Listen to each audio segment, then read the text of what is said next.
Oh, You're leaving now. okay, well, that's all I got to say. It's been a long time. You know what lives up in that draw? We appreciate the time traveler. You know what lives up there?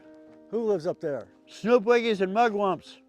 Oh, that's right. Some of your childhood Yeah, my characters. dad didn't want me going up there, and one time he saw me going that way, and he said, son, you don't want to go up there. There's Snoop Wiggies and Mugwumps live up there. I've never been up that Okay, draw, bye, John. ever. Scary up there. It's good hearing your stories. I don't know if they were true or not. Oh, that one's true. No, I've never been up there. I could figure out what a Smugwump looked like, but the Snoop Wiggy scared the hell out of me. We'll see you down the road. Okay.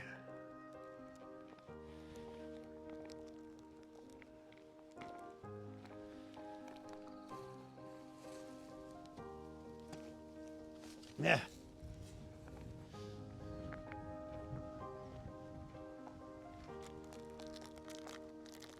John, let's talk about fathers. Okay, let's talk. You want to talk about fathers? All I got my dad. My dad did me a lot of favors. He didn't know it. Well, let's start here. What was your dad's name? William R. Downs. Oh, I'm not supposed to look back. Actually, my dad, Yeah, I'm scripting you like the president. I'm not supposed to go here. I'm not supposed to do that. my dad broke jail in Texarkana, Texas, I believe, in about 1936. He what? He broke jail in Texarkana, Texas, I think, 1936 or thereabouts. What was he in for? I never did find that out, but he, as I understand it, the night he got thrown in the slum, this is during the Depression. He might have been stealing a loaf of bread, who knows. Anyway, he got locked up, and the night that he got locked up, there was a big jailbreak. And he thought, well, the hell with it, everybody else is going, I might as well too. He came west, and he changed his name from, it was funny too, because he got a letter from Missouri, and the letter would be addressed to Bill Downs. But you opened the letter and read it and say, Dear Raymond. So he changed his name, came out here, joined the military, because in those days they didn't care who you were, they gave you a social security number and sent you off to war. So anyway, that's where he got his name changed.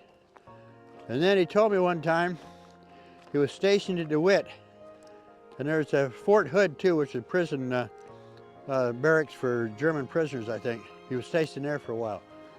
And he told me one time, he said, son, if I hadn't stopped to take a leak behind the oleanders, I'd have never met your mother and you wouldn't even exist. So anyway, but what he did for me was he read to me all the time. Was what? He read Okay. to me all the time.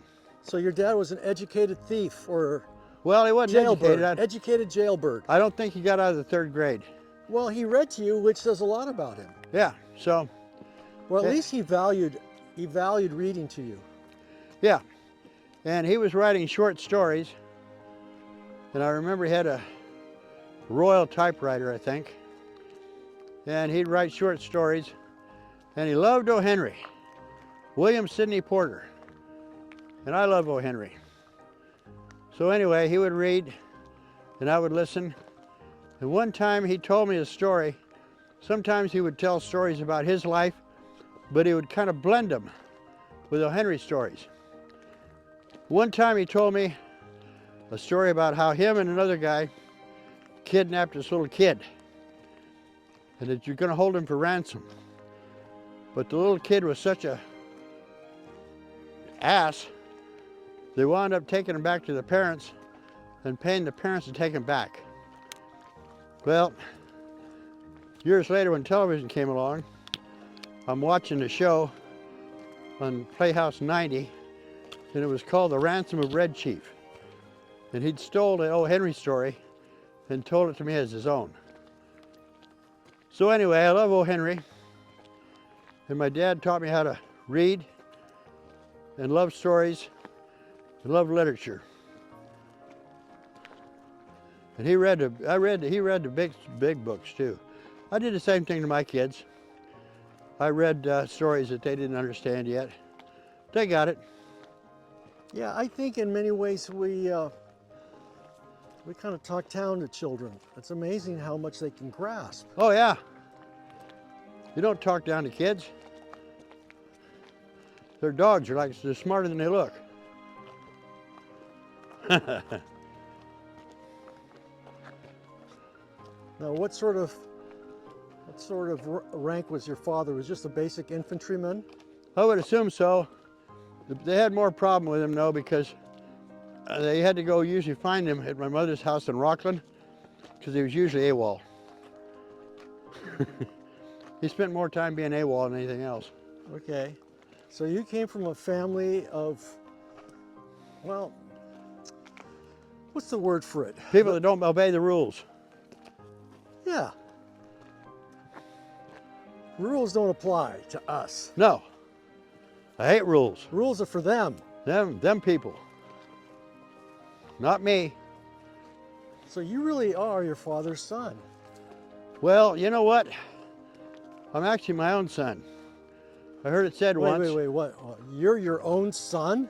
Well, in a lot of ways, How the can boy, this be? is the father of the man. If you think about it.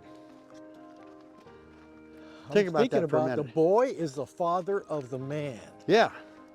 What you are as a boy gradually develops, and that's what you become, is the man that the boy was.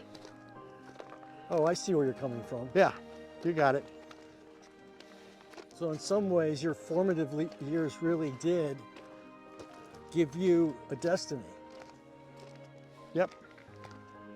Wow, that Kind of deep, huh? kind of came off the tongue pretty well. I couldn't even repeat that. Well, John.